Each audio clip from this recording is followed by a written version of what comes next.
പ്രിയപ്പെട്ട സുഹൃത്തുക്കളെ, മലയാള സിനിമയെ അടക്കി വാണുകൊണ്ടിരിക്കുന്ന രണ്ട് പ്രധാനപ്പെട്ട സൂപ്പർ സ്റ്റാറുകൾ, ഒരാൾ മമ്മൂട്ടിയും ഒരാൾ മോഹൻലാലുമാണല്ലോ. എൻ്റെ ഓർമ്മ ശരിയാണെങ്കിൽ രണ്ടുപേരും ഏതാണ്ട് ഒരു 100-400 സിനിമയിലധികം ഇതിനുള്ളിൽ അഭിനയിച്ചു കഴിയും. മമ്മൂട്ടി 70 വയസ്സ് പിന്നിട്ടു. മോഹൻലാലും ഏതാണ്ട് 70 വയസ്സിനടുത്തേക്ക് മോഹൻലാലും എത്തിക്കൊണ്ടിരിക്കുന്നു. എന്തായാലും മമ്മൂട്ടി 70 വയസ്സ് പിന്നിട്ടു. ഈ രണ്ട് സൂപ്പർ സ്റ്റാറുകളെ നമ്മളെടുത്ത് പരിശോധിച്ച് നോക്കിയാൽ ഈ സൂപ്പർ സ്റ്റാറുകളുടെ കഴിഞ്ഞ ഒരു 5 വർഷക്കാലത്തെ സിനിമകളും ആ സിനിമകളുടെ വിജയവും ഒക്കെ എടുത്ത് നമ്മൾ വിശദമായൊരു വിശകലനം നടത്തിയാൽ നമുക്ക് വളരെ വ്യക്തമായി കാണാൻ കഴിയുന്ന ഒരു കാര്യം, മോഹൻലാൽ വലിയൊരു പരാജയമായി മാറിക്കൊണ്ടിരിക്കുകയാണ് എന്നുള്ളതാണ്. മോഹൻലാൽ വലിയൊരു പരാജയമായി മാറിക്കൊണ്ടിരിക്കുമ്പോൾ മമ്മൂട്ടി 70 വയസ്സ് കഴിഞ്ഞെങ്കിലും മമ്മൂട്ടി പിടിച്ചു നിൽക്കുന്നു എന്നല്ല, മമ്മൂട്ടിയുടെ ഒട്ടേറെ സിനിമകൾ, ഒന്നിലധികം സിനിമകൾ വിജയിക്കുന്നതും നമ്മൾ കണ്ടുകൊണ്ടിരിക്കുന്നു. അപ്പോൾ 2020 മുതലുള്ള സിനിമകൾ നമ്മളെടുത്ത് പരിശോധിച്ചാൽ മോഹൻലാൽ നിരന്തരമായി ഒന്നിനു പുറകെ ഒന്നായി മോഹൻലാലിൻ്റെ സിനിമകൾ പരാജയപ്പെടുമ്പോൾ മമ്മൂട്ടിയുടെ പല സിനിമകളും വിജയിക്കുന്നു. അപ്പോൾ മമ്മൂട്ടി പിടിച്ചു നിൽക്കുന്നു, മോഹൻലാൽ വമ്പൻ പരാജയമായി മാറും. അപ്പോൾ നമ്മൾ മോഹൻലാലിൻ്റെ ഏറ്റവും അവസാനത്തെ സിനിമ ബറോസ് ആയിരുന്നു.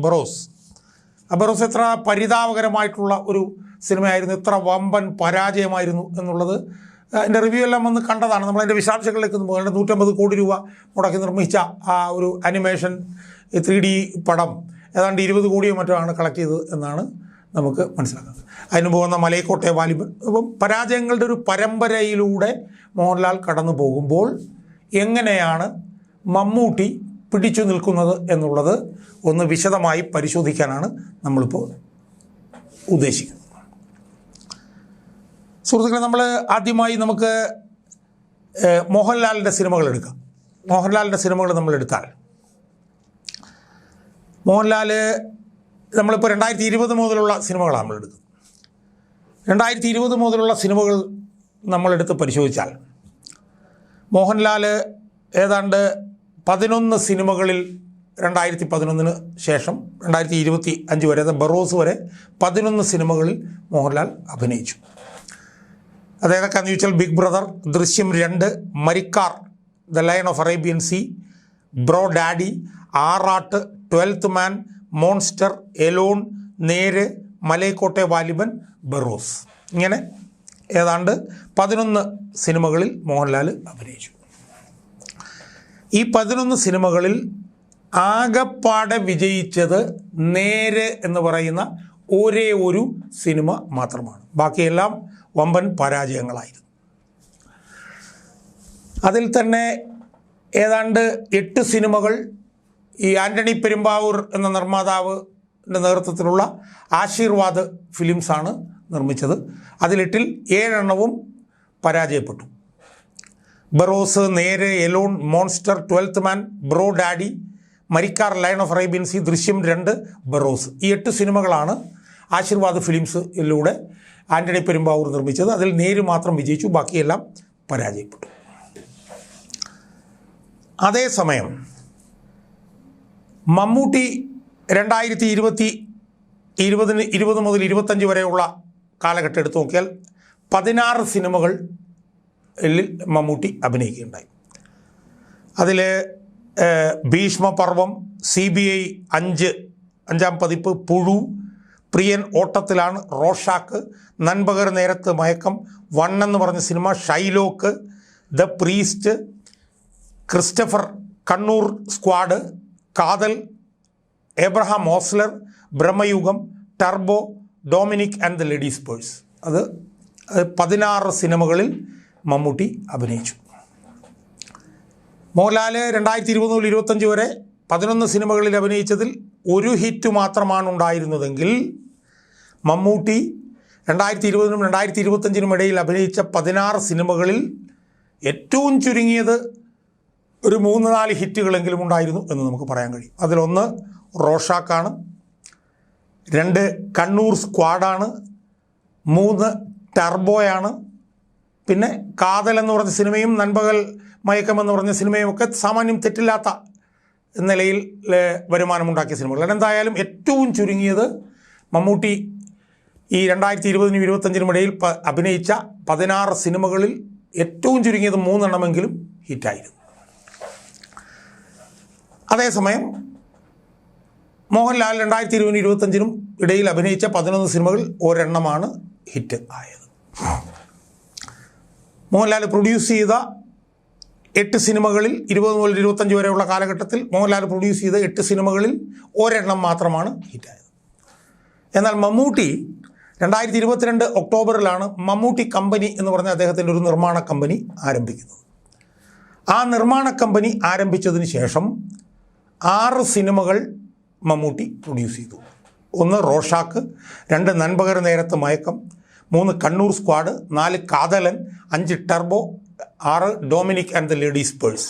അങ്ങനെ മമ്മൂട്ടി കഴിഞ്ഞ 1.5 വർഷത്തിനുള്ളിൽ 6 സിനിമകൾ പ്രൊഡ്യൂസ് ചെയ്തെങ്കിൽ 6 സിനിമകൾ ചുരുങ്ങിയത് 3 എണ്ണമെങ്കിലും ഹിറ്റായിരുന്നു. അതാണ് നമ്മൾ ഓർക്കേണ്ട ഒരു കാര്യം. കഴിഞ്ഞ 2022 ഒക്ടോബറിൽ തുടങ്ങിയ മമ്മൂട്ടി കമ്പനി പ്രൊഡ്യൂസ് ചെയ്ത 6 സിനിമകളിൽ 3 എണ്ണവും ഹിറ്റായിരുന്നു. മറ്റ് 2 എണ്ണമായിട്ടുള്ള നൻപകൽ നേരത്ത് മയക്കവും കാതലും ഒക്കെ ശ്രദ്ധിക്കപ്പെട്ടതായിരുന്നു. എന്തായാലും പ്രൊഡ്യൂസ് ചെയ്ത മമ്മൂട്ടി 1.5 വർഷത്തിനുള്ളിൽ മമ്മൂട്ടി കമ്പനി ഉണ്ടാക്കി പ്രൊഡ്യൂസ് ചെയ്ത 6 സിനിമകളിൽ 3 എണ്ണം ഹിറ്റായിരുന്നുവെങ്കിൽ മോഹൻലാലിൻ്റെ കാർമ്മികത്വത്തിൽ തുടങ്ങിയതാണ് എന്ന് നമ്മളൊക്കെ മനസ്സിലാക്കുന്ന ആശീർവാദ് സിനിമാസ് 2020-നും 2025-നും ഇടയിൽ 8 സിനിമകൾ പ്രൊഡ്യൂസ് ചെയ്തപ്പോൾ അതിൽ 1 സിനിമ മാത്രമാണ് ഹിറ്റായത്. തിരിച്ചു പറഞ്ഞാൽ മോഹൻലാൽ പ്രൊഡ്യൂസ് ചെയ്ത അല്ലെങ്കിൽ മോഹൻലാലിന് വേണ്ടി ആന്റണി പെരുമ്പാവൂർ പ്രൊഡ്യൂസ് ചെയ്ത 8 സിനിമകളിൽ ഒരെണ്ണമാണ് കഴിഞ്ഞ 5 വർഷത്തിനുള്ളിൽ ഹിറ്റായതെങ്കിൽ മമ്മൂട്ടി രൂപീകരിച്ച മമ്മൂട്ടി കമ്പനി കഴിഞ്ഞ 1.5 വർഷത്തിനുള്ളിൽ ആണ് രൂപീകരിച്ചതെങ്കിൽ അത് പ്രൊഡ്യൂസ് ചെയ്ത 6 സിനിമകളിൽ 3 എണ്ണവും ഹിറ്റായി എന്നുള്ളതാണ് പ്രധാനപ്പെട്ട കാര്യം. അപ്പം സ്വാഭാവികമായും നമ്മൾ നോക്കുമ്പോൾ എങ്ങനെയാണ് മമ്മൂട്ടി പിടിച്ചു നിൽക്കുന്നത്, എന്തുകൊണ്ടാണ് മോഹൻലാൽ തകരുന്നത്, മോഹൻലാൽ ഒരു വമ്പൻ പരാജയമായി മാറുന്നത്, ഇതാണ് നമ്മൾ പരിശോധിക്കാൻ പോകുന്നത്. നമ്മൾ കണക്കുകൾ സൂചിപ്പിച്ചു, ഇനി എന്തുകൊണ്ട് ഇത് സംഭവിക്കുന്നു എന്ന് പരിശോധിക്കും. സുഹൃത്തുക്കളെ, നമ്മൾ 2020 മുതലുള്ള മോഹൻലാൽ അഭിനയിച്ച സിനിമകൾ നമ്മൾ എടുത്തു നോക്കിയാൽ 11 സിനിമകൾ എന്ന് ഞാൻ പറഞ്ഞു. ഈ 11 സിനിമകളിൽ ഒരുപക്ഷേ 1-2 എണ്ണം ഒഴിച്ച് ബാക്കി എല്ലാ സിനിമകളും സംവിധാനം ചെയ്തിട്ടുള്ളത് 20-30 വർഷം അതിൽ കൂടുതൽ വർഷമൊക്കെ സിനിമാ സംവിധാന രംഗത്ത് നിലനിൽക്കുന്ന സംവിധായകരാണ് എന്ന് നമുക്ക് കാണാം. എന്നുവെച്ചാൽ പഴയ സംവിധായകർ, അതായത് ഇപ്പോൾ ബിഗ് ബ്രദർ സംവിധാനം ചെയ്ത Siddique, Drishyam 2 Jeethu, Marakkar the lion of Arabian sea എന്ന് പറഞ്ഞ Priyadarshan, Aaraattu B Unnikrishnan, 12th man Jeethu, monster Udayakrishna, alone Shaji Kailas, Neru Jeethu. ഇതാണ് അവസ്ഥ. ശരിക്കും പുതിയ സംവിധായകർ കഴിഞ്ഞ 5 വർഷത്തിനുള്ളിൽ മോഹൻലാലിൻ്റെ സിനിമയിൽ വന്നിട്ടുണ്ടെങ്കിൽ അത് നമുക്ക് പറയാവുന്നത് ഈ പറഞ്ഞ പോലെ പൃഥ്വിരാജ് ബ്രോഡാഡി എന്ന് പറഞ്ഞ സിനിമ ചെയ്തു. പിന്നെ ഈ അടുത്ത് മലൈക്കോട്ടെ വാലിബൻ ലിജോ ജോസ് പല്ലിശ്ശേരി, അദ്ദേഹം പുതിയ സംവിധായകനെ നമുക്ക് പറയാൻ കഴിയും, എന്നാൽ വിഖ്യാത സംവിധായകൻ നമുക്ക്. അപ്പം നമ്മൾ നോക്കുമ്പോൾ 2020-നും 2025-നും ഇടയിൽ മോഹൻലാൽ അഭിനയിച്ച 1 സിനിമയോ അല്ലെങ്കിൽ 2 സിനിമയോ ഒഴിച്ച് ബാക്കിയുള്ള എല്ലാ സിനിമകളും സംവിധാനം ചെയ്തിട്ടുള്ളത് പഴകിയ 20-30 വർഷത്തിലധികമായിട്ടൊക്കെ മലയാള സിനിമാ രംഗത്ത് നിൽക്കുന്ന പഴയ സംവിധായകരാണ് എന്ന് നമുക്ക് കാണാൻ കഴിയും. എന്ന് പറഞ്ഞാൽ മോഹൻലാൽ പുതുമുഖ സംവിധായകരെ വെച്ച് സിനിമ സംവിധാനം ചെയ്യാൻ താല്പര്യപ്പെടുന്നില്ല. ഞാൻ നിരീക്ഷിക്കുന്നത് അദ്ദേഹത്തിൻ്റെ പരാജയത്തിൻ്റെ ഒരു പ്രധാനപ്പെട്ട കാരണം പുതുമുഖ സംവിധായകരെ അദ്ദേഹം പരീക്ഷിക്കുന്നില്ല എന്നുള്ളതാണ്. രണ്ടാമത്, സിനിമയ്ക്ക് കഥ തിരഞ്ഞെടുക്കുന്നത്, അതുമായി ബന്ധപ്പെട്ട് ചർച്ച നടത്തുന്നത്, അതിലൊന്നും മോഹൻലാലിന് ഒരു റോളും ഉള്ളതായി നമ്മൾ കേൾക്കുന്നില്ല. കഥ ഏതാണെന്ന് തീരുമാനിക്കുന്നത്, ആ കഥയിൽ മോഹൻലാലിൻ്റെ റോൾ എന്താണെന്ന് തീരുമാനിക്കുന്നത്, ഇതൊക്കെ മോഹൻലാലിന് വേണ്ടി ചെയ്യുന്നത് ഈ ആൻ്റണി പെരുമ്പാവൂർ എന്ന് പറയുന്ന ഇയാളാണ് എന്നാണ് നമ്മൾ മനസ്സിലാക്കുന്നത്. അപ്പോൾ പുതിയ സംവിധായകരെ പരീക്ഷിക്കുന്നില്ല, പുതിയ സാധ്യതയുള്ള കഥകൾ തിരഞ്ഞെടുക്കുന്നില്ല, സാധ്യതയുള്ള കഥാപാത്രങ്ങൾ തിരഞ്ഞെടുക്കുന്നില്ല. ഇതൊന്നും ചെയ്യാത്തത് കൊണ്ടാണ് മോഹൻലാൽ പരാജയപ്പെടുന്നത് എന്ന് നമ്മൾ വിലയിരുത്തേണ്ടി വരും. അതിൻ്റെ ഏറ്റവും ദയനീയമായിട്ടുള്ള ഒരവസ്ഥയാണ് അദ്ദേഹത്തിൻ്റെ സംവിധാനത്തിൽ ഇപ്പോൾ പുറത്തു വന്ന ബറോസ് എന്ന് പറയുന്ന സിനിമ. അപ്പോൾ ഒന്നുകൂടി പറഞ്ഞാൽ മോഹൻലാൽ പരാജയപ്പെടാനുള്ള പ്രധാനപ്പെട്ട കാരണം പുതുമുഖ സംവിധായകരെ പരീക്ഷിക്കുന്നില്ല, പുതിയ കഥകൾ പരീക്ഷിക്കുന്നില്ല, പുതിയ കഥാപാത്രങ്ങൾ പരീക്ഷിക്കുന്നില്ല. എല്ലാത്തിനും ഉപരിയായി ആൻ്റണി പെരുമ്പാവൂർ എന്ന് പറയുന്ന ഒരു നിർമ്മാതാവിൻ്റെ നിയന്ത്രണത്തിൽ, അയാളുടെ അധീശത്വത്തിൽ ഇങ്ങനെ ജീവിക്കുന്നു. ഇതുകൊണ്ടാണ് മോഹൻലാലിന് പിടിച്ചു നിൽക്കാൻ കഴിയാത്തത്. ഇനി മമ്മൂട്ടി എന്തുകൊണ്ട് പിടിച്ചു നിൽക്കുന്നു? മമ്മൂട്ടിക്ക് 70 വയസ്സ് കഴിഞ്ഞതാണ്. മമ്മൂട്ടി എന്തുകൊണ്ട് പിടിച്ചു നിൽക്കുന്നു? മമ്മൂട്ടി 2020 മുതൽ 2025 വരെ 16 സിനിമകളിൽ അഭിനയിച്ചു.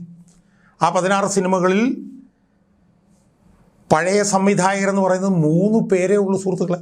ഇപ്പോൾ ടർബോ സംവിധാനം ചെയ്ത വൈശാഖ്, ക്രിസ്റ്റഫർ സംവിധാനം ചെയ്ത ബി ഉണ്ണികൃഷ്ണൻ, CBI സംവിധാനം ചെയ്ത പിന്നെ കെ മധു, ഈ 3 പേരാണ് പഴയ സംവിധായകർ എന്ന് നമുക്ക് വേണമെങ്കിൽ പറയാവുന്ന. 16-ൽ 3 പേർ മാത്രം. പിന്നെ അമൽ നീരദിനെ വേണമെങ്കിൽ നമുക്ക് പറയാം. അങ്ങനെ എന്തായാലും 16-ൽ 3-4 സംവിധായകരാണ് പഴയ സംവിധായകർ. ബാക്കി 2020 മുതൽ 2025 വരെ മമ്മൂട്ടി അഭിനയിച്ച 12 സിനിമകളിലെയും അല്ലെ 11 സിനിമകളിലെയും സംവിധായകർ പുതുമുഖ സംവിധായകരായിരുന്നു. അതിൽ നൻപകൽ നേരത്ത് മയക്കം എന്ന് പറയുന്നത് പുതുമുഖ സംവിധാനം എന്ന് പറയുന്നത് എന്നാൽ ലിജോ പല്ലിശ്ശേരിയായിരുന്നു. 1 എന്ന് പറഞ്ഞ സിനിമ സംവിധാനം ചെയ്തത് സന്തോഷ് വിശ്വനാഥായിരുന്നു. ദ പ്രീസ്റ്റ് എന്ന് പറഞ്ഞ സിനിമ സംവിധാനം ചെയ്തത് ജോബിൻ ടി ചാക്കോയായിരുന്നു. ഷൈലോക്ക് സംവിധാനം ചെയ്തത് അജയ് വാസുദേവ്. പ്രിയൻ ഓട്ടത്തിലാണെന്ന് പറഞ്ഞ സിനിമ സംവിധാനം ചെയ്ത ആൻ്റണി സോണി. പുഴു എന്ന് പറഞ്ഞ സിനിമ സംവിധാനം ചെയ്ത രഥീന PT. ഭീഷ്മവർമ്മം അനിൽ നീരദ്. കണ്ണൂർ സ്ക്വാഡ് റോബി വർഗീസ് രാജ് എന്ന് പറഞ്ഞൊരു പുതുമുഖ സംവിധായകൻ. കാതൽ എന്ന് പറഞ്ഞ സിനിമ സംവിധാനം ചെയ്തത് ജിയോ ബേബി. എബ്രഹാം ഓസ്ലർ എന്ന് പറഞ്ഞ സിനിമ സംവിധാനം ചെയ്തത് മിഥുൻ മാനുവൽ. ബ്രഹ്മയുഗം സംവിധാനം ചെയ്തത് Rahul Sadasivan. Dominic and the ladies purse സംവിധാനം ചെയ്തത് ഗൗതം വാസുദേവ് മേനോൻ. അപ്പോൾ മോഹൻലാലും മമ്മൂട്ടിയും തമ്മിൽ നമ്മൾ താരതമ്യം ചെയ്യുമ്പോൾ 2020 മുതലുള്ള സിനിമകൾ നമ്മൾ എടുത്തു നോക്കിയാൽ മോഹൻലാൽ ഒരു സിനിമ ഒഴിച്ച് ബാക്കിയുള്ള എല്ലാ സിനിമകളും പഴയ 30-40 വർഷമായി ഈ രംഗത്ത് നിൽക്കുന്നവരെ കൊണ്ടാണ് സംവിധാനം ചെയ്യിപ്പിച്ചതെങ്കിൽ ഇതേ കാലഘട്ടത്തിൽ മമ്മൂട്ടി അഭിനയിച്ച 16 സിനിമകളിൽ 12-11 സിനിമകളും അഭിനയിച്ചത് പുതുമുഖ സംവിധാനം ചെയ്തത് പുതുമുഖ സംവിധായകരാണ് നമുക്ക്. അപ്പോൾ മോഹൻലാലിനെ അഭിനയിച്ച് മമ്മൂട്ടിയുടെ വിജയരഹസ്യത്തിൽ ഒന്ന്, മമ്മൂട്ടി ഈ കാലഘട്ടത്തിൽ പുതിയ സംവിധായകരെ വെച്ച് പരീക്ഷിച്ചു എന്നുള്ളതാണ്. അതാണ് ഏറ്റവും പ്രധാനപ്പെട്ട ഒരു കാര്യം. രണ്ടാമത്തെ കാര്യം എന്താ? രണ്ടാമത്തെ കാര്യം 1.5 വർഷത്തിന് മുമ്പ് ഒരു സിനിമാ കമ്പനി അദ്ദേഹം ആരംഭിച്ചു. ഒരു സിനിമാ നിർമ്മാണ കമ്പനി, മമ്മൂട്ടി കമ്പനി എന്ന് പറഞ്ഞു. ആ കമ്പനിയുടെ നേതൃത്വത്തിൽ വളരെ കൃത്യമായി, വളരെ ആഴത്തിൽ പരിശോധിച്ച് സിനിമാ കഥകൾ തീരുമാനിച്ചു. ഞാൻ മനസ്സിലാക്കുന്നത് മണിക്കൂറുകളോളം ഇരുന്ന് കേട്ടിട്ടാണ് കഥകൾ തീരുമാനിക്കുന്നത്. മണിക്കൂറുകളോളം മമ്മൂട്ടി നേരിട്ട് തന്നെ ഇരുന്ന് അതിൻ്റെ ഓരോ നിറ്റി ഗ്രിറ്റീസും അതിൻ്റെ ആഴത്തിലുള്ള കാര്യങ്ങളെല്ലാം മനസ്സിലാക്കി കഥകൾ തീരുമാനിക്കും. ആ കഥകളുമായി വരുന്ന പുതിയ സംവിധായകരുമായി അദ്ദേഹം ഇൻട്രാക്ട് ചെയ്യുന്നു. അവരുമായി മണിക്കൂറുകൾ ഇരുന്ന് ചെയ്യുന്നു. തൻ്റെ സിനിമാ കമ്പനി വളരെ ശ്രദ്ധാപൂർവം അദ്ദേഹം കഥകൾ തിരഞ്ഞെടുക്കുന്നു. അതിന് ഏറ്റവും വലിയ തെളിവാണ് അദ്ദേഹത്തിൻ്റെ സിനിമാ കമ്പനി തുടങ്ങിയിട്ട് 1.5-2 വർഷത്തിനടുത്തേ ആയുള്ളെങ്കിലും അവർ നിർമ്മിച്ച 6 സിനിമകളിൽ 3 ഹിറ്റായത്. ഒന്ന് റോഷാക്ക്, ഒന്ന് കണ്ണൂർ സ്ക്വാഡ്, ഒന്ന് ടർബോ. ഈ 6 സിനിമകളും ഹിറ്റായി. അതുപോലെ തന്നെ എണ്ണം പറഞ്ഞ നൻപകൽ നേരത്ത് മയക്കം, കാതൽ എന്ന് പറഞ്ഞിട്ടുള്ള മറ്റ് സിനിമകളും ഈ കമ്പനിക്ക് പ്രൊഡ്യൂസ് ചെയ്യാൻ കഴിയും. അപ്പം ഒന്ന്, നല്ല സംവിധായകരെ തിരഞ്ഞെടുക്കുന്നു, നല്ല കഥകൾ തിരഞ്ഞെടുക്കുന്നു, ആ സംവിധായകരുമായി ആഴത്തിലുള്ള ചർച്ചകൾ നടത്തി കഥാപാത്രങ്ങൾ എന്തൊക്കെയാണെന്ന് കൃത്യമായി മനസ്സിലാക്കി ചെയ്യുന്നു. ഒരുപക്ഷെ ഇതോടൊപ്പമല്ല, ഇതിനേക്കാൾ പ്രധാനമായിട്ടുള്ള മറ്റൊരു പ്രധാനപ്പെട്ട കാര്യം എന്താ? താൻ പ്രതിനിധീകരിക്കേണ്ട കഥാപാത്രങ്ങൾ എന്തായിരിക്കണം, എങ്ങനെ ആയിരിക്കണം എന്നുള്ളത് വളരെ ആഴത്തിൽ പഠിച്ച് പരിശോധിച്ച് ചെയ്യുന്നു. അതിൻ്റെ 2-3 ഉദാഹരണങ്ങൾ. ഇപ്പോൾ കാതൽ എന്ന് പറഞ്ഞ സിനിമയിൽ ഒരു ഗേ ആയിട്ടാണ്, ഒരു സ്വർഗ അനുരാഗിയായിട്ടാണ്, ഗേ ആയിട്ടാണ് കാതലിൽ അഭിനയിച്ചത്. നൻപകൽ നേരത്ത് മയക്കം എന്ന് പറഞ്ഞ സിനിമയെ സംബന്ധിച്ച് നമ്മൾ പറയേണ്ട കാര്യമില്ലല്ലോ. ഒരു സ്പ്ലിറ്റ് പേഴ്സണാലിറ്റി എന്തായിരിക്കണം എന്നുള്ളത് സംബന്ധിച്ചിട്ടുള്ള അതുല്യമായിട്ടുള്ള അത്യഭൂതപൂർവമായിട്ടുള്ള അഭിനയമാണ് നൻപകൽ മയക്കത്തിൽ കാഴ്ചവെച്ചത്.